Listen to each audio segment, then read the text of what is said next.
ಪ್ರಥಮ ಪಿಯುಸಿ ಕನ್ನಡ ಗದ್ಯ ಭಾಗ 2 ರಾಗಿ ಮುದ್ದೆ ಪ್ರಶ್ನೋತ್ತರಗಳು. ಮುಖ್ಯ ಪ್ರಶ್ನೆ 1 ಸಂದರ್ಭ ಸೂಚಿಸಿ ವಿವರಿಸಿ. ವಾಕ್ಯ 1 ಅಂಗೈಯಲ್ಲಿ ಮತ್ತೊಂದು ಮುದ್ದೆ ಪ್ರತ್ಯಕ್ಷ. ಆಯ್ಕೆ ಮೇಲಿನ ವಾಕ್ಯವನ್ನು ಚಾಹ ರಘುನಾಥ ಅವರು ಬರೆದಿರುವ ರಾಗಿ ಮುದ್ದೆ ಎಂಬ ಗದ್ಯದಿಂದ ಆಯ್ದುಕೊಳ್ಳಲಾಗಿದೆ. ಸಂದರ್ಭ ಲೇಖಕರು ಹಳ್ಳಿಯ ಚಿತ್ರಣ ನೋಡುತ್ತಾ ಹೊಲದ ಬದಿಯ ಬೃಹತ್ ಮರ, ಆ ಮರದ ನೆರಳಿನಲ್ಲಿ ಹೊಲದೊಡತಿ ನೆತ್ತಿಯ ಮೇಲೆ ಹೊತ್ತು ತಂದ ಬುಟ್ಟಿ ಬಿಚ್ಚಿದ್ದಾಳೆ. ಮಧ್ಯಾಹ್ನದ ಊಟಕ್ಕೆ ಗುಂಪುಗೂಡಿದ ಒಬ್ಬೊಬ್ಬರ ಕೈಯಲ್ಲೂ ಒಂದೊಂದು ರಾಗಿ ಮುದ್ದೆ. ಮುದ್ದೆಯ ಗುಂಡಿಯಲ್ಲಿ ಸಾರನ್ನು ಗೊಜ್ಜನ್ನು ತುಂಬಿಕೊಂಡು ಮುರಿಯುತ್ತಾ ನುಂಗುತ್ತಾ ಒಂದು ಮುದ್ದೆ ಕರಗುವಾಗಲೇ ಅಂಗೈಯಲ್ಲಿ ಮತ್ತೊಂದು ಮುದ್ದೆ ಪ್ರತ್ಯಕ್ಷ ಎಂದು ವರ್ಣಿಸಿದ್ದಾರೆ. ಸ್ವಾರಸ್ಯ ಹಳ್ಳಿಯ ಬದುಕು ಹಾಗೂ ಶ್ರಮಜೀವಿಗಳ ಊಟದ ಶೈಲಿಯನ್ನು ಇಲ್ಲಿ ಸುಂದರವಾಗಿ ಚಿತ್ರಿಸಲಾಗಿದೆ. ವಾಕ್ಯ 2 ಎಷ್ಟು ಜೋರಾಗಿ ಜಗ್ಗಿದರೂ ಚಿಮ್ಮುತ್ತಿದ್ದದ್ದು ದಾರದಷ್ಟೇ ದಪ್ಪದ ನೀರು. ಆಯ್ಕೆ ಮೇಲಿನ ವಾಕ್ಯವನ್ನು ಚಾಹ ರಘುನಾಥ ಅವರು ಬರೆದಿರುವ ರಾಗಿ ಮುದ್ದೆ ಎಂಬ ಗದ್ಯದಿಂದ ಆಯ್ದುಕೊಳ್ಳಲಾಗಿದೆ. ಸಂದರ್ಭ ಲೇಖಕರ ಊರಿನ ಹೋಟೆಲೊಂದರಲ್ಲಿ ಕರಿಯ ಕಸ ಮುಸುರೆ ತೊಳೆಯುತ್ತಿದ್ದ. ನೋಡಲಿಕ್ಕೆ ಅವನು ದೊಡ್ಡದೊಂದು ರಾಗಿ ಮುದ್ದೆಯಂತೆ ಕಾಣುತ್ತಿದ್ದ. ಅವನ ನಿಜವಾದ ಹೆಸರು ಯಾರಿಗೂ ತಿಳಿಯದು. ನೋಡಲಿಕ್ಕೆ ಕಪ್ಪಗಿದ್ದುದರಿಂದ ಅವನ ಹೆಸರು ಕರಿಯ. ಈ ಬಲಭೀಮ ಮನೆಯ ಪಕ್ಕದ ಬೋರ್ವೆಲ್ಗೆ ನೀರಿಗಾಗಿ ಬರುತ್ತಿದ್ದ. ನೀರು ಪಾತಾಳದಲ್ಲಿ ನೆಲೆ ನಿಂತ ಊರದು. ಎಷ್ಟು ಜೋರಾಗಿ ಜಗ್ಗಿದರೂ ಚಿಮ್ಮುತ್ತಿದ್ದದ್ದು ದಾರದಷ್ಟೇ ದಪ್ಪದ ನೀರು. ಸ್ವಾರಸ್ಯ ಕರಿಯನ ಶಕ್ತಿ ಊರಿನ ಬವಣೆ ಮನೋಜ್ಞವಾಗಿ ಇಲ್ಲಿ ಚಿತ್ರಿತವಾಗಿದೆ. ವಾಕ್ಯ 3 ಸೀಕನ್ನು ಚಪ್ಪರಿಸಿದ ರುಚಿ ಇನ್ನು ನಾಲಿಗೆಯಲ್ಲಿದೆ. ಆಯ್ಕೆ ಮೇಲಿನ ವಾಕ್ಯವನ್ನು ಚಾಹ ರಘುನಾಥ ಅವರು ಬರೆದಿರುವ ರಾಗಿ ಮುದ್ದೆ ಎಂಬ ಗದ್ಯದಿಂದ ಆಯ್ದುಕೊಳ್ಳಲಾಗಿದೆ. ಸಂದರ್ಭ ರಾಗಿ ಮಾಡಿದ ನಂತರ ಮಡಿಕೆಯಲ್ಲಿ ಮುದ್ದೆಯ ಅಂಟಿನ ಸಣ್ಣದೊಂದು ಪೊರೆ ಉಳಿಯುತ್ತದೆ. ಅದುವೇ ಸೀಕು. ಸೀಕು ಮಾತ್ರ ತುಂಬಾ ರುಚಿಕರ. ಒಣಗಿದ ಸೀಕು ಕುರುಕುರು ಹಪ್ಪಳದಂತೆ ಸ್ವಾದಿಷ್ಟ. ಬಾಲ್ಯದಲ್ಲಿ ಅಮ್ಮ ಬಿಡಿಸಿ ಒಲೆ ಗುಂಡಿನ ಮೇಲಿಟ್ಟ ಸೀಕನ್ನು ಚಪ್ಪರಿಸಿದ ರುಚಿ ಇನ್ನು ನಾಲಿಗೆಯಲ್ಲಿದೆ ಎಂದು ಲೇಖಕರು ಹೇಳುತ್ತಾರೆ. ಸ್ವಾರಸ್ಯ ಲೇಖಕರು ತಮ್ಮ ಬಾಲ್ಯದ ಸವಿ ನೆನಪುಗಳನ್ನು ಹಾಗೂ ರಾಗಿ ಮುದ್ದೆಯ ಅಂಟಿನ ಅಂದರೆ ಸೀಕಿನ ರುಚಿಯನ್ನು ಕಣ್ಣಿಗೆ ಕಟ್ಟುವಂತೆ ನಿರೂಪಿಸಿದ್ದಾರೆ. ವಾಕ್ಯ 4 ಮುದ್ದೆ ಮಾಡಲಿಕ್ಕೆ ಪಳಗಿದ ಕೈಗಳೇ ಆಗಬೇಕು. ಆಯ್ಕೆ ಮೇಲಿನ ವಾಕ್ಯವನ್ನು ಚಾಹ ರಘುನಾಥ ಅವರು ಬರೆದಿರುವ ರಾಗಿ ಮುದ್ದೆ ಎಂಬ ಗದ್ಯದಿಂದ ಆಯ್ದುಕೊಳ್ಳಲಾಗಿದೆ. ಸಂದರ್ಭ ಮುದ್ದೆ ಮಾಡುವ ಕೆಲಸ ಮೇಲ್ನೋಟಕ್ಕೆ ಸುಲಭದ್ದಾಗಿ ಕಂಡರೂ ಅದು ಅನುಭವವನ್ನು ಬೇಡುವ ಕೆಲಸ. ಗಂಟಾಗದಂತೆ ಬೆಡಸಾಗದಂತೆ ಮುದ್ದೆ ಮಾಡಲಿಕ್ಕೆ ಪಳಗಿದ ಕೈಗಳೇ ಆಗಬೇಕು. ಹಬೆ ಆಡುವ ಮುದ್ದೆಯನ್ನು ಒದ್ದೆ ಕೈ ಮಾಡಿಕೊಂಡು ಉಂಡೆ ಕಟ್ಟುವುದಕ್ಕೂ ಕೌಶಲ್ಯ ಇರಬೇಕು ಎಂದು ಲೇಖಕರು ಬರೆಯುತ್ತಾರೆ. ಸ್ವಾರಸ್ಯ ರಾಗಿ ಮುದ್ದೆ ತಯಾರಿಕೆ ಹಿಂದಿರುವ ಶ್ರಮ, ಪಾಕ ಕೌಶಲ್ಯ ಹಾಗೂ ಕಲಾ ವಿಶೇಷವನ್ನು ಸ್ವಾರಸ್ಯಕರವಾಗಿ ತಿಳಿಸಲಾಗಿದೆ. ವಾಕ್ಯ 5 ಸಂದು ಹೋದ ಜೀವನ ಶೈಲಿಯೊಂದರ ಮೆಲುಕು. ಆಯ್ಕೆ ಮೇಲಿನ ವಾಕ್ಯವನ್ನು ಚಾಹ ರಘುನಾಥ ಅವರು ಬರೆದಿರುವ ರಾಗಿ ಮುದ್ದೆ ಎಂಬ ಗದ್ಯದಿಂದ ಆಯ್ದುಕೊಳ್ಳಲಾಗಿದೆ. ಸಂದರ್ಭ ಲೇಖಕ ತಾತನ ದೊಡ್ಡಿಯಂತಹ ಮನೆಯಲ್ಲಿ 10 ಮಂದಿಗೆ ದೊಡ್ಡ ಬಾಣಿಯೊಂದರಲ್ಲಿ ಮುದ್ದೆ ಮಾಡುತ್ತಿದ್ದ ದಿನಗಳ ಕಥೆಯನ್ನು ಅವರು ತಮ್ಮ ಅಮ್ಮನ ಬಾಯಲ್ಲಿ ಕೇಳಬೇಕು ಎನ್ನುತ್ತಾರೆ. ಕೆಲವೊಮ್ಮೆ ಶಕ್ತಿ ಹೆಚ್ಚಾಗಿಯೋ ಅಥವಾ ಮಡಿಕೆ ತಳದಾಗಿಯೋ ಕೋಲು ಬಾಣಿಯ ತಳ ಛೇದಿಸಿ ಹೆಸರೆಲ್ಲ ಒಲೆಯ ಪಾಲಾಗಿ ಸಂದು ಹೋದ ಜೀವನ ಶೈಲಿಯೊಂದರ ಮೆಲುಕು ಎಂದು ವರ್ಣಿಸಿದ್ದಾರೆ. ಸ್ವಾರಸ್ಯ ಕಾಲಕ್ರಮೇಣ ಮರೆಯಾಗುತ್ತಿರುವ ಹಳೆಯ ಜಂಟಿ ಕುಟುಂಬದ ಬದುಕು ಮತ್ತು ಆ ದಿನಗಳ ಜೀವನ ಕ್ರಮದ ಸವಿ ನೆನಪನ್ನು ಇಲ್ಲಿ ಸ್ವಾರಸ್ಯಕರವಾಗಿ ವ್ಯಕ್ತಪಡಿಸಲಾಗಿದೆ. ವಾಕ್ಯ 6 ತುಟಿ ಬಣ್ಣ ಕೆಡದಂತೆ ಚಮಚದಲ್ಲಿ ತಿನ್ನುವ ಚೆಲುವೆಯರು. ಆಯ್ಕೆ ಮೇಲಿನ ವಾಕ್ಯವನ್ನು ಚಾಹ ರಘುನಾಥ ಅವರು ಬರೆದಿರುವ ರಾಗಿ ಮುದ್ದೆ ಎಂಬ ಗದ್ಯದಿಂದ ಆಯ್ದುಕೊಳ್ಳಲಾಗಿದೆ. ಸಂದರ್ಭ 2006ರಲ್ಲಿ ಜರ್ಮನಿಯಲ್ಲಿ ನಡೆದ ವಿಶ್ವಕಪ್ ಫುಟ್ಬಾಲ್ ಪಂದ್ಯಾವಳಿ ಸಮಯದಲ್ಲಿ ಕ್ರೀಡಾಂಗಣದ ಕಚೇರಿ ಕ್ಯಾಂಟೀನ್ನಲ್ಲಿ ವಾರಕ್ಕೆ 2 ದಿನ ಮುದ್ದೆ ಮಾಡುವ ನಿರ್ಣಯ ಜಾರಿಗೆ ಬಂದಿತು. ಕ್ಯಾಂಟೀನಿನ ಮೆನು ಫಲಕದಲ್ಲಿ ರಾಗಿ ಬಾಲ್ ಹೆಸರು ಸೇರ್ಪಡೆಯಾಯಿತು. ಈ ಬಾಲ್ಗಳನ್ನು ತಿನ್ನುವ ತುಟಿ ಬಣ್ಣ ಕೆಡದ ಚಮಚದಲ್ಲಿ ತಿನ್ನುವ ಚೆಲುವೆಯರು, ಇಡೀ ಮುದ್ದೆಯನ್ನು ಒಮ್ಮೆ ಕಚ್ಚಿ ತಿನ್ನುವ ಚೀನಿಗರ ಕಾರಣದಿಂದ ರಸಮಯ ಸನ್ನಿವೇಶಗಳ ರಂಗಸ್ಥಳವಾಗಿತ್ತು. ಸ್ವಾರಸ್ಯ ರಾಗಿ ಮುದ್ದೆ ಪ್ರಸಿದ್ಧಿ ಹಾಗೂ ಕ್ರಮ ಗೊತ್ತಿಲ್ಲದ ಕಡೆ ಯಾರೇ ಆಗಲಿ ಅನುಭವಿಸುವ ಸನ್ನಿವೇಶ ಇಲ್ಲಿ ಚಿತ್ರಿಸಲಾಗಿದೆ. ವಾಕ್ಯ 7 ಅದು ಪದಗಳಿಗೆ ನಿಲುಕದ ರಸಾನುಭವ. ಆಯ್ಕೆ ಮೇಲಿನ ವಾಕ್ಯವನ್ನು ಚಾಹ ರಘುನಾಥ ಅವರು ಬರೆದಿರುವ ರಾಗಿ ಮುದ್ದೆ ಎಂಬ ಗದ್ಯದಿಂದ ಆಯ್ದುಕೊಳ್ಳಲಾಗಿದೆ. ಸಂದರ್ಭ: ಮುದ್ದೆ ಯಾವ ಹೆಸರಿನೊಂದಿಗೂ ಹೊಂದಿಕೊಳ್ಳುತ್ತದೆ. ಯಾವ ಹೆಸರು ಇಲ್ಲದಿದ್ದಾಗ ಕೊನೆಗೆ ನೀರು ಮಜ್ಜಿಗೆ ಇದ್ದರೂ ಸಾಕು. ಮಜ್ಜಿಗೆಯಲ್ಲಿ ಮುದ್ದೆಯನ್ನು ಕದರಿ ಕುಡಿಯುವ ಸುಖ ಉಪ್ಪು ಮೆಣಸಿನಕಾಯಿ ಗೊಜ್ಜಿನೊಂದಿಗೆ ಮುದ್ದೆಯನ್ನು ಮೆಲ್ಲುವ ಆನಂದವನ್ನು ಅನುಭವಿಸಿದವರೇ ಬಲ್ಲರು. ಅದು ಪದಗಳಿಗೆ ನಿಲುಕದ ರಸಾನುಭವವೆಂದು ಲೇಖಕರು ಬರೆಯುತ್ತಾರೆ. ಸ್ವಾರಸ್ಯ: ರಾಗಿ ಮುದ್ದೆಯನ್ನು ಕೇವಲ ನೀರು ಮಜ್ಜಿಗೆ ಅಥವಾ ಉಪ್ಪು ಮೆಣಸಿನಕಾಯಿ ಗೊಜ್ಜಿನೊಂದಿಗೆ ತಿಂದರೂ ಸಿಗುವ ಅಪಾರ ತೃಪ್ತಿ ಹಾಗೂ ರಾಗಿ ಮುದ್ದೆಯ ಸದೃಶ ರುಚಿಯನ್ನು ಲೇಖಕರು ಇಲ್ಲಿ ವ್ಯಕ್ತಪಡಿಸಿದ್ದಾರೆ. ವಾಕ್ಯ 8: ನನ್ನ ದೇಹದ ಮೇಲೆ ಒಂದು ಮುಷ್ಟಿ ರಾಗಿ ಸುರಿಯಿರಿ. ಆಯ್ಕೆ: ಮೇಲಿನ ವಾಕ್ಯವನ್ನು ಚ. ರಘುನಾಥ ಅವರು ಬರೆದಿರುವ ರಾಗಿ ಮುದ್ದೆ ಎಂಬ ಗದ್ಯದಿಂದ ಆಯ್ದುಕೊಳ್ಳಲಾಗಿದೆ. ಸಂದರ್ಭ: ರಾಗಿ ಲಕ್ಷ್ಮಣ್ಣಯ್ಯ ಎಂದೇ ಹೆಸರಾದ ಸಿ.ಎಚ್. ಲಕ್ಷ್ಮಣ್ಣಯ್ಯನವರು ಕರ್ನಾಟಕದಲ್ಲಿ ರಾಗಿ ಕ್ರಾಂತಿಗೆ ಕಾರಣರಾದವರು. ಅನಾರೋಗ್ಯ ಪೀಡಿತರಾಗಿದ್ದಾಗಲೂ ರಾಗಿ ಧಾನ್ಯವನ್ನು ಅವರು ಮರೆಯಲಿಲ್ಲ. ಸೂಕ್ಷ್ಮ ಚಿಕಿತ್ಸೆಯೊಂದಕ್ಕೆ ಒಳಪಡಿಸಬೇಕಾಯಿತು. ಅಂತ್ಯ ಸಂಸ್ಕಾರಕ್ಕೆ ಮೊದಲು ನನ್ನ ದೇಹದ ಮೇಲೆ ಒಂದು ಮುಷ್ಟಿ ರಾಗಿ ಸುರಿಯಿರಿ ಎಂಬುದು ಅವರು ತಮ್ಮ ಪತ್ನಿಯ ಬಳಿ ಕೇಳಿಕೊಂಡಿದ್ದ ಕೊನೆಯ ಆಸೆಯಾಗಿತ್ತು. ಸ್ವಾರಸ್ಯ: ರಾಗಿ ಲಕ್ಷ್ಮಣ್ಣಯ್ಯ ಎಂದೇ ಪ್ರಸಿದ್ಧರಾದ ಲಕ್ಷ್ಮಣ್ಣಯ್ಯನವರಿಗೆ ರಾಗಿಯ ಮೇಲಿದ್ದ ಕೊನೆ ಇಲ್ಲದ ಪ್ರೀತಿ ಹಾಗೂ ಅತಿಯಾದ ಆತ್ಮೀಯತೆಯನ್ನು ಈ ವಾಕ್ಯವು ಎತ್ತಿ ಹಿಡಿಯುತ್ತದೆ. ಮುಖ್ಯ ಪ್ರಶ್ನೆ 2: ಒಂದು ವಾಕ್ಯದಲ್ಲಿ ಉತ್ತರಿಸಿ. ಒಂದು ವಾಕ್ಯದ ಪ್ರಶ್ನೆಗಳಿಗೆ ಉತ್ತರಗಳನ್ನು ಆಯ್ಕೆಗಳ ಮೂಲಕ ನೀಡಿ ಉತ್ತರವನ್ನು ನೀಡಿರುತ್ತೇನೆ, ಗಮನಿಸಿ ಮಕ್ಕಳೇ. ಪ್ರಶ್ನೆ 1: ಗ್ರಾಮದ ದೇವತೆ ಯಾರು? ಆಯ್ಕೆಗಳು: ಎಳ್ಳೂರಮ್ಮ, ಬಂದಂತಮ್ಮ, ನಾಗಮ್ಮ, ಮಸಣಿಕಮ್ಮ. ಸರಿಯಾದ ಆಯ್ಕೆ ಇ. ನಾಗಮ್ಮ. ಪ್ರಶ್ನೆ 2: ಕಣ್ಣುಗಳಲ್ಲಿ ಯಾವುದರ ಸಾಲುಚಿತ್ರಗಳು ಮೂಡಿಕೊಂಡವು? ಆಯ್ಕೆಗಳು: ಅನ್ನದ, ರಾಗಿ ಮುದ್ದೆಯ, ಬಾನಿಯ, ಸೀಕುವಿನ. ಸರಿಯಾದ ಉತ್ತರ ಆ. ರಾಗಿ ಮುದ್ದೆಯ. ಪ್ರಶ್ನೆ 3: ಹೋಟೆಲಿನಲ್ಲಿ ಕರಿಯ ಏನು ಕೆಲಸ ಮಾಡುತ್ತಿದ್ದ? ಆಯ್ಕೆಗಳು: ಕಸ ಮುಸುರೆ, ಅಡುಗೆ, ಮ್ಯಾನೇಜರ್, ಸಪ್ಲೈಯರ್. ಸರಿಯಾದ ಉತ್ತರ ಆ. ಕಸ ಮುಸುರೆ. ಪ್ರಶ್ನೆ 4: ಊರಿನ ನೀರು ಎಲ್ಲಿ ನೆಲೆ ನಿಂತಿತು? ಆಯ್ಕೆಗಳು: ಗುಂಡಿಯಲ್ಲಿ, ಪಾತಾಳದಲ್ಲಿ, ಬಯಲಿನಲ್ಲಿ, ನದಿಯಲ್ಲಿ. ಉತ್ತರ ಆ. ಪಾತಾಳದಲ್ಲಿ. ಪ್ರಶ್ನೆ 5: ನೀರಿಗಾಗಿ ಕರಿಯ ಏನನ್ನು ತರುತ್ತಿದ್ದ? ಆಯ್ಕೆಗಳು: ಕೊಡ, ಪಾನ, ತಾಮ್ರದ ಬಿಂದಿಗೆ, ದೊಡ್ಡ ಬಾನಿ, ಗುಡಿಗೆ. ಸರಿಯಾದ ಉತ್ತರ ಇ. ದೊಡ್ಡ ಬಾನಿ.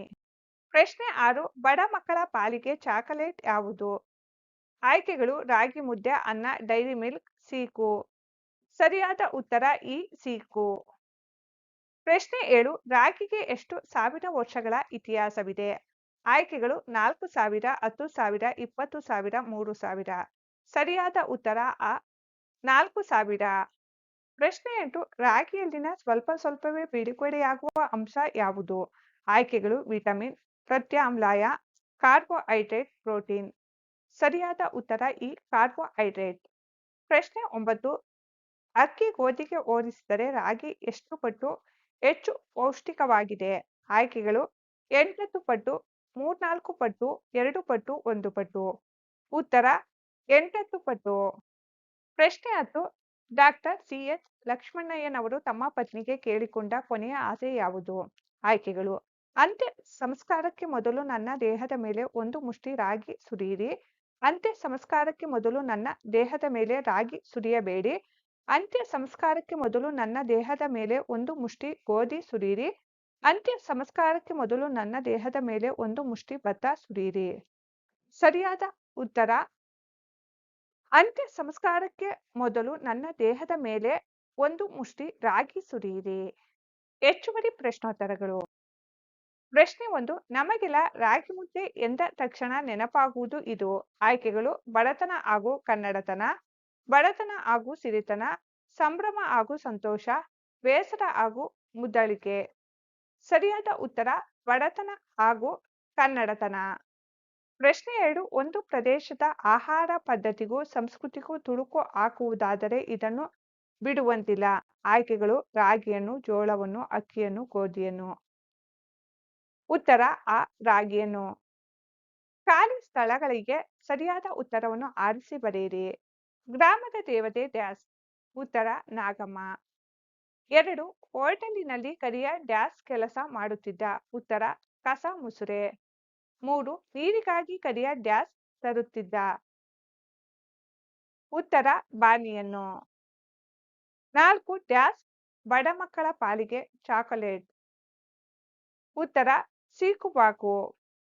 5 ರಾಗಿಗೆ ಡ್ಯಾಸ್ ವರ್ಷಗಳ ಇತಿಹಾಸವಿದೆ. ಉತ್ತರ 4000. 6 ರಾಗಿಯಲ್ಲಿನ ಸ್ವಲ್ಪ ಸ್ವಲ್ಪವೇ ಬಿಡುಗಡೆಯಾಗುವ ಅಂಶ ಡ್ಯಾಸ್. ಉತ್ತರ ಕಾರ್ಬೋಹೈಡ್ರೇಟ್. ಗದ್ಯ ಭಾಗದಲ್ಲಿನ ಮುಖ್ಯ ಪ್ರಶ್ನೆ 3 2-3 ವಾಕ್ಯಗಳಲ್ಲಿ ಉತ್ತರಿಸಿ. ಪ್ರಶ್ನೆ 1 ಲೇಖಕರು ಹಾಗೂ ಅವರ ಅಣ್ಣನ ನಾಲಿಗೆ ಮೇಲೆ ನೀರೂರಲು ಕಾರಣವೇನು? ಉತ್ತರ ಶ್ರಮಿಕರ ಗುಂಪೊಂದು ತಮ್ಮ ಊಟದ ಬುಟ್ಟಿಯಲ್ಲಿ ತಂದಿದ್ದ ಮುದ್ದೆಯನ್ನು ಮುರಿಯುತ್ತಾ ತುಂಡುಗಳನ್ನು ಸಾರಿನಲ್ಲಿ ಉರುಳಿಸುತ್ತಾ ನುಂಗುತ್ತಿದ್ದರೆ ಲೇಖಕರು ಹಾಗೂ ಅವರ ಅಣ್ಣನ ನಾಲಿಗೆ ಮೇಲೆ ನೀರೊಡೆದಿತು. ಪ್ರಶ್ನೆ 2 ನಮ್ಮ ಯಾವ ಜಿಲ್ಲೆಗಳು ರಾಗಿಯ ಕಣಜಗಳಾಗಿವೆ? ಉತ್ತರ ನಮ್ಮ ಮಂಡ್ಯ, ಮೈಸೂರು, ತುಮಕೂರು, ಕೋಲಾರ ಜಿಲ್ಲೆಗಳು ರಾಗಿಯ ಕಣಜಗಳಾಗಿವೆ. ಪ್ರಶ್ನೆ 3 ರಾಗಿ ಬೀಸುವ ಕಲ್ಲನ್ನು ಕುರಿತು ಜನಪದ ಹೆಣ್ಣು ಮಕ್ಕಳ ಪ್ರಾರ್ಥನೆ ಯಾವುದು? ಉತ್ತರ ರಾಗಿ ಬೀಸುವ ಕಲ್ಲನ್ನು ಕುರಿತು ಜನಪದ ಹೆಣ್ಣು ಮಕ್ಕಳು ಕಲ್ಲಮ್ಮ ಮಾತಾಯಿ ಮೆಲ್ಲಮ್ಮ ರಾಗಿಯ ಜಲ್ಲ ಜಲನೆ ಉದುರಮ್ಮ ಎಂದು ಪ್ರಾರ್ಥಿಸುತ್ತಾರೆ. ಪ್ರಶ್ನೆ 4 ಮುದ್ದೆ ಮಾಡಲು ಬೇಕಾದ ಕೌಶಲ್ಯವೇನು? ಉತ್ತರ ಕುದಿಯುವ ನೀರಿಗೆ ರಾಗಿಯ ಹಿಟ್ಟು ಬೆರೆಸಿ ಹದವಾಗಿ ಕುದಿಸಿ ಪಾಕಕ್ಕೆ ಬಂದ ಮಿಶ್ರಣವನ್ನು ಉಂಡೆ ಕಟ್ಟುವ ಪ್ರಕ್ರಿಯೆ ಮೇಲ್ನೋಟಕ್ಕೆ ಸುಲಭದ್ದಾಗಿ ಕಂಡರೂ ಅದು ಅನುಭವವನ್ನು ಬೇಡುವ ಕೆಲಸ. ಗಂಟಾಗದಂತೆ ಬೆರಸಾಗದಂತೆ ಮುದ್ದೆ ಮಾಡಲಿಕ್ಕೆ ಪಳಗಿದ ಕೈಗಳೇ ಆಗಬೇಕು. ಹಬೆಯಾಡುವ ಮುದ್ದೆಯನ್ನು ಕೈ ಒದ್ದೆ ಮಾಡಿಕೊಂಡು ಉಂಡೆ ಕಟ್ಟುವುದಕ್ಕೂ ಕೌಶಲ್ಯ ಇರಬೇಕು. ಪ್ರಶ್ನೆ 5 ಲೇಖಕರ ಪ್ರಕಾರ ದುಡಿಯುವ ಜನಕ್ಕೆ ಯಾವ ರೀತಿಯ ಮುದ್ದೆ ಇರಬೇಕು? ಉತ್ತರ ನಾಜೂಕು ಮಂದಿಗೆ ಬಾಳೆಹಣ್ಣಿನಂಥ ಮೆತ್ತನೆ ಮುದ್ದೆ ಬೇಕು. ಆದರೆ ದುಡಿಯುವ ಜನಕ್ಕೆ ಗೋಡೆಗೆಸೆದರೆ ಪುಟಿಯುವ ಚೆಂಡಿನಂತಹ ಗಟ್ಟಿ ಮುದ್ದೆಯೇ ಇರಬೇಕು. ಪ್ರಶ್ನೆ 6 ಯಾವ ಕಾರಣದಿಂದ ಕ್ಯಾಂಟೀನ್ ರಸಮಯ ಸನ್ನಿವೇಶಗಳ ರಂಗಸ್ಥಳವಾಗಿತ್ತು? ಉತ್ತರ ಜರ್ಮನಿಯಲ್ಲಿ ವಿಶ್ವಕಪ್ ಫುಟ್ಬಾಲ್ ಪಂದ್ಯಾವಳಿ ನಡೆಯುತ್ತಿದ್ದ ಸಂದರ್ಭದಲ್ಲಿ ಕ್ರೀಡಾಂಗಣದ ಕಚೇರಿಯ ಕ್ಯಾಂಟೀನ್ನಲ್ಲಿ ಮುದ್ದೆಯನ್ನು ತಟ್ಟೆಯಲ್ಲಿ ಇಟ್ಟುಕೊಂಡು ತುಟಿ ಬಣ್ಣ ಕೆಡದಂತೆ ಚಮಚದಲ್ಲಿ ತಿನ್ನುವ ಚೆಲುವೆಯರು ಇಡೀ ಮುದ್ದೆಯನ್ನು ಒಮ್ಮೆನೆ ಎತ್ತಿಕೊಂಡು ಕಚ್ಚಿ ತಿನ್ನುವ ಚೀನಿಗರ ಕಾರಣದಿಂದ ಕ್ಯಾಂಟೀನ್ ರಸಮಯ ಸನ್ನಿವೇಶಗಳ ರಂಗಸ್ಥಳವಾಗಿತ್ತು. ಪ್ರಶ್ನೆ 7 ರಾಗಿಯಲ್ಲಿ ಯಾವ ರೋಗಗಳನ್ನು ತಡೆಯಬಲ್ಲ ಗುಣವಿದೆ? ಉತ್ತರ ರಾಗಿಯಲ್ಲಿ ಪ್ರತ್ಯಾಮ್ಲೀಯ ಗುಣ ಹೊಂದಿರುವುದರಿಂದ ರಾಗಿ ತಿನಿಸು ದೇಹಕ್ಕೆ ತಂಪು ಹಾಗೂ ರಾಗಿಯಲ್ಲಿ ಹೃದಯ ಬೇನೆ ಹಾಗೂ ಕ್ಯಾನ್ಸರ್ ತಡೆಗಟ್ಟಬಲ್ಲ ಔಷಧೀಯ ಗುಣಗಳಿವೆ. ತೆಳ್ಳಗಾಗಬೇಕೆನ್ನುವರಿಗಂತೂ ರಾಗಿ ಮುದ್ದೆ ಹೇಳಿ ಮಾಡಿಸಿದ ಊಟ. ಪ್ರಶ್ನೆ 8 ಮುದ್ದೆಯ ಕುರಿತು ಕೋಮಲಾಂಗಿಯರಿಗೆ ಇರುವ ಹೆದರಿಕೆ ಯಾವುದು? ಉತ್ತರ ಮುದ್ದೆ ಮಹಿಮೆ. ಮಹಾಭಾರತದಷ್ಟಿದ್ದರೂ ಆಧುನಿಕ ಸಂದರ್ಭದಲ್ಲಿ ಮುದ್ದೆ ಎಂದರೆ ಮೋರೆ ತಿರುಗಿಸುವವರು, ಅದು ಮಧುಮೇಹಿಗಳ ಪಥ್ಯ ಎಂದು ಮೂಗು ಮುರಿಯುವವರು ಸಾಕಷ್ಟಿದ್ದಾರೆ. ಮುದ್ದೆಯ ಬಣ್ಣ ಮೈಬಣ್ಣ ಕಂದಿಸುತ್ತದೆಂದು ಹೆದರುವ ಕೋಮಲಾಂಗಿಯರೂ ಇದ್ದಾರೆ. ಮುಖ್ಯ ಪ್ರಶ್ನೆ 4 5-6 ವಾಕ್ಯಗಳಲ್ಲಿ ಉತ್ತರಿಸಿ.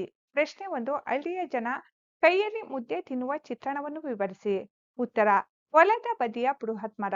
ಆ ಮರದ ನೆರಳಿನಲ್ಲಿ ಮನೆಯೊಡತಿ ನೆತ್ತಿಯ ಮೇಲೆ ಹೊತ್ತು ತಂದ ಬುಟ್ಟಿ ಬಿಚ್ಚಿದ್ದಾಳೆ. ಮಧ್ಯಾಹ್ನದ ಊಟಕ್ಕೆ ಗುಂಪುಗೂಡಿದ ಒಬ್ಬೊಬ್ಬರ ಕೈಯಲ್ಲಿ ಒಂದೊಂದು ರಾಗಿ ಮುದ್ದೆ. ಮುದ್ದೆಯನ್ನು ಅದುಮುತ್ತಾ ಇಡೀ ಮುದ್ದೆಯನ್ನೇ ಬಟ್ಟಲಿನ ಆಕಾರಕ್ಕೆ ಬದಲಿಸುತ್ತಾರೆ. ಆ ಮುದ್ದೆ ಗುಂಡಿಯಲ್ಲಿ ಸಾರನ್ನು ಗುಜ್ಜನ್ನು ತುಂಬಿಕೊಂಡು ಎಡ ಅಂಗೈ ಗುಣಿಯಲ್ಲಿ ಪವಡಿಸಿದ ಮುದ್ದೆಯ ಮೇಲ್ಭಾಗದಿಂದ ತುತ್ತು ತುತ್ತಾಗಿ ಮುರಿಯುತ್ತಾ ನುಂಗುತ್ತಾ ಇರುತ್ತಾರೆ. ಮುದ್ದೆ ಕರಗುವ ವೇಳೆಯಾಗುವಷ್ಟರಲ್ಲಿ ಅಂಗೈಯಲ್ಲಿ ಮತ್ತೊಂದು ಮುದ್ದೆ ಪ್ರತ್ಯಕ್ಷ. ಅದೇ ಹಳ್ಳಿಯ ಬದುಕು, ದುಡಿಯುವ ಜನರ ಬದುಕು. ಪ್ರಶ್ನೆ 2 ಕರಿಯನ ಜೀವನ ಹೇಗಿತ್ತು? ಜನರು ಆತನನ್ನು ಕಾಣುವ ರೀತಿಯನ್ನು ಲೇಖಕರು ಹೇಗೆ ವಿವರಿಸಿದ್ದಾರೆ? ಉತ್ತರ ಊರಿನ ಹೋಟೆಲೊಂದರಲ್ಲಿ ಕರಿಯ ಕಸ ಮುಸುರೆ ತೊಳೆಯುತ್ತಿದ್ದ. ನೋಡಲಿಕ್ಕೆ ಅವನು ದೊಡ್ಡದೊಂದು ರಾಗಿ ಮುದ್ದೆಯಂತೆ ಕಾಣುತ್ತಿದ್ದ. ಈ ಬಲಭೀಮ ಬೋರ್ವೆಲ್ಗೆ ನೀರಿಗಾಗಿ ಬರುತ್ತಿದ್ದ. ನೀರಿಗಾಗಿ ಎಲ್ಲರೂ ಪ್ಲಾಸ್ಟಿಕ್ ಬಿಂದಿಗೆ, ತಾಮ್ರದ ಕೊಡ ಪಾನಗಳನ್ನು ತಂದರೆ ಕರಿಯ ದೊಡ್ಡದೊಂದು ಬಾನಿಯನ್ನೇ ತರುತ್ತಿದ್ದ. ಬೋರ್ವೆಲ್ ಅನ್ನು ಅವನು ಜೋರಾಗಿ ಜಗ್ಗುತ್ತಿದ್ದರೆ ಅದರ ಸದ್ದು ಫರ್ಲಾಂಗು ದೂರ ಕೇಳುತ್ತಿತ್ತು. ಇವನ ಬಲಪ್ರಯೋಗಕ್ಕೆ ಬೋರ್ವೆಲ್ ಎಲ್ಲಿ ಮುರಿದು ಹೋಗುತ್ತದೋ, ಮುರಿದರೆ ಮೈಲಿ ದೂರದಿಂದ ನೀರು ಹೊತ್ತು ತರಬೇಕಾಗುತ್ತದೋ ಎನ್ನುವ ಭಯ. ಅವನ ಶಕ್ತಿಯ ಮೂಲ ಹೋಟೆಲ್ನಲ್ಲಿ ಉಳಿಯುವ ಸೀಕು ಪಾಕ್ವೆ ಎಂದು ಲೇಖಕರು ವಿವರಿಸಿದ್ದಾರೆ. ಪ್ರಶ್ನೆ 3, ರಾಜ್ಯ ಕುರಿತು ಇರುವ 16 ಮೆಚ್ಚುಗೆಯ ನಂಬಿಕೆಯ ಮಾತುಗಳು ಯಾವುವು? ಉತ್ತರ: ಕನ್ನಡ ನಾಡಿನ ಹಿಂದೆ ಕನ್ನಾಡು ಎನ್ನುವ ವಿಶೇಷ. ಈ ಅನನ್ಯತೆಗೆ ಕಾರಣವೇ ಈ ರಾಗಿ. ಗಟ್ಟಿತನ, ತಾಳ್ಮೆ ಎಲ್ಲದರಲ್ಲೂ ಕನ್ನಡ ಜನಕ್ಕೆ ರಾಗಿ ಹತ್ತಿರ. ರಾಗಿಯ ಶ್ರೇಷ್ಠತೆ ಕುರಿತು ಪುರಂದರದಾಸ ಯೋಗ್ಯರಾಗಿ ಭೋಗ್ಯರಾಗಿ ಎಂದು ಹಾಡಿದ್ದಾರೆ. ಕನಕದಾಸರು ರಾಮದಾನಿ ಚರಿತೆಯನ್ನು ರಚಿಸಿದರು. ಜನಪದರ ಪಾಲಿಗಂತೂ ರಾಗಿ ಹಾಗೂ ರಾಗಿ ಮುದ್ದೆ ಹೊರತುಪಡಿಸಿದ ಬದುಕಿಲ್ಲ. ಮುದ್ದೆ ನಿದ್ದೆಗೆ ಕೊರೆ ಮಾಡುತ್ತಿರು ಶಿವನೇ ಎನ್ನುವುದು ಅವರ ಪ್ರಾರ್ಥನೆ. ಕಲ್ಲಮ್ಮ ಮಾತಾಯಿ ಮೆಲ್ಲಮ್ಮ ರಾಗಿ ಜಲ್ಲ ಜಲ್ಲನೆ ಮುದುರಮ್ಮ ಎನ್ನುವುದು ಜನಪದ ಹೆಣ್ಣು ಮಕ್ಕಳ ಪ್ರಾರ್ಥನೆ. ಮುದ್ದೆ ಗಟ್ಟಿತನಕ್ಕೆ ಹೆಸರಾದುದು. ಹಿಟ್ಟು ತಿಂದು ಗಟ್ಟಿಯಾಗು, ಹಿಟ್ಟು ತಿಂದು ಬೆಟ್ಟಂ ಕಿತ್ತಿಟ್ಟಂ ಎನ್ನುವುದು ಅನುಭವದ ಮಾತು. ಒಟ್ಟಿನಲ್ಲಿ ರಾಗಿ ಮುದ್ದೆಯನ್ನು ಹೊರತುಪಡಿಸಿ ಕನ್ನಡದ ಸಂಸ್ಕೃತಿಯ ಬಗ್ಗೆ ಮಾತಾಡುವಂತಿಲ್ಲ. ಪ್ರಶ್ನೆ 4, ರಾಗಿ ಮುದ್ದೆ ಯಾವ ಬಗೆಯ ಸಾರುಗಳ ಜೊತೆ ಸೇರಿ ಎಂತಹ ರಸಾನುಭವವನ್ನು ಸೃಷ್ಟಿಸುತ್ತದೆ ವಿವರಿಸಿ. ಉತ್ತರ: ರಾಗಿ ಮುದ್ದೆಗೂ ಸೊಪ್ಪಿನ ಸಾರಿಗೂ ಏರಿ ಮಾಡಿಸಿದ ಜೊತೆ ಮುದ್ದೆ ಯಾವ ಹೆಸರಿನೊಂದಿಗೂ ಹೊಂದಿಕೊಳ್ಳುತ್ತದೆ. ಕಿವುಚಿದ ಸಾರು, ಸೊಪ್ಪು ಸಾರು ಹಿತಕರವೇ. ಮೊಳಕೆ ಒಡೆದ ಹುರುಳಿಕಾಳು ಸಾರು, ಉಪ್ಪು ಮೆಣಸಿನಕಾಯಿ ಗೊಜ್ಜು, ಕೋಳಿ ಸಾರು ಹೀಗೆ ಎಲ್ಲದರೊಂದಿಗೂ ರಾಗಿ ಹಿಟ್ಟು ಅನುರೂಪ ಜೋಡಿಯಾಗಬಲ್ಲದು. ಯಾವುದೂ ಇಲ್ಲದಾಗ ನೀರು ಮಜ್ಜಿಗೆಯಾದರೂ ಸಾಕು. ಮಜ್ಜಿಗೆಯಲ್ಲಿ ಮುದ್ದೆಯನ್ನು ಕದರಿ ಕುಡಿಯುವ ಸುಖ, ಉಪ್ಪು ಮೆಣಸಿನಕಾಯಿ ಗೊಜ್ಜಿನೊಂದಿಗೆ ಮುದ್ದೆಯನ್ನು ಮೆದ್ದಿ ಮೆಲ್ಲುವ ಆನಂದವನ್ನು ಅನುಭವಿಸಿದವರೇ ಬಲ್ಲರು. ಅದು ಪದಗಳಿಗೆ ನಿಲುಕದ ರಸಾನುಭವ. ಪ್ರಶ್ನೆ 5, ಡಾಕ್ಟರ್ ಸಿ.ಎಚ್. ಲಕ್ಷ್ಮಣಯ್ಯನವರ ರಾಗಿ ಸಂಶೋಧನೆ ಮತ್ತು ರಾಗಿ ಪ್ರೀತಿಯನ್ನು ವಿವರಿಸಿ. ಉತ್ತರ: ರಾಗಿ ಬಗ್ಗೆ ಮಾತನಾಡುವಾಗ ಕನ್ನಡ ನಾಡಿನ ರೈತರ ನಡುವೆ ರಾಗಿ ಲಕ್ಷ್ಮಣಯ್ಯ ಎಂದೇ ಹೆಸರಾದ ಸಿ.ಎಚ್. ಲಕ್ಷ್ಮಣಯ್ಯನವರ ಹೆಸರನ್ನು ನೆನಪಿಸಿಕೊಳ್ಳಬೇಕಾಗುತ್ತದೆ. ಇಳುವರಿ ಹಾಗೂ ಆರ್ಥಿಕವಾಗಿ ಅಷ್ಟೇನು ಲಾಭದಾಯಕವಲ್ಲದ ತಳಿಗಳನ್ನು ರೈತರು ನೆಚ್ಚಿಕೊಂಡಿದ್ದಾಗ ಲಕ್ಷ್ಮಣಯ್ಯನವರು ಸಂಪರ್ಕ ಪದ್ಧತಿ ಎನ್ನುವ ತಮ್ಮ ನೂತನ ಪರಿಕಲ್ಪನೆಯ ಮೂಲಕ ಹೊಸ ತಳಿಗಳ ಅನ್ವೇಷಣೆಯಲ್ಲಿ ತೊಡಗಿಕೊಂಡರು. ಮೈಸೂರು ಹಾಗೂ ತಮಿಳುನಾಡಿನ ತಳಿಗಳನ್ನು ಬಳಸಿಕೊಂಡ ಪರಿಣಾಮವಾಗಿ ದೊರೆತ ಯಶಸ್ಸೇ ಕರ್ನಾಟಕದ ರಾಗಿ ಕ್ರಾಂತಿ. ವರ್ಷದ ಎಲ್ಲ ಅವಧಿಯಲ್ಲೂ ಬೆಳೆಯಬಹುದಾದ ಕಡಿಮೆ ಅವಧಿ, ಕಡಿಮೆ ನೀರಿನಲ್ಲಿ ಬೆಳೆಯುವ ಹೊಸ ತಳಿಗಳನ್ನು ಅಭಿವೃದ್ಧಿಪಡಿಸಿದರು. ಅನಾರೋಗ್ಯ ಪೀಡಿತರಾಗಿದ್ದಾಗಲೂ ಅವರು ರಾಗಿ ಧಾನ್ಯವನ್ನು ಮರೆಯಲಿಲ್ಲ. ಕೊನೆಯ ದಿನಗಳಲ್ಲಿ ಅವರು ಅತಿ ಸೂಕ್ಷ್ಮ ಶಸ್ತ್ರಚಿಕಿತ್ಸೆಗೆ ಒಳಪಡಿಸಬೇಕಾಯಿತು. ಚಿಕಿತ್ಸೆಯ ನಂತರ ನಾನು ರಾಗಿ ಸಂಶೋಧನೆಯಲ್ಲಿ ಮುಂದುವರಿಯಲು ಸಾಧ್ಯವಾಗುವುದಾದರೆ ಶಸ್ತ್ರಚಿಕಿತ್ಸೆ ಮಾಡಿ, ಇಲ್ಲದಿದ್ದರೆ ಸಾಯಲು ಬಿಡಿ ಎಂದು ಕೇಳಿಕೊಂಡರು.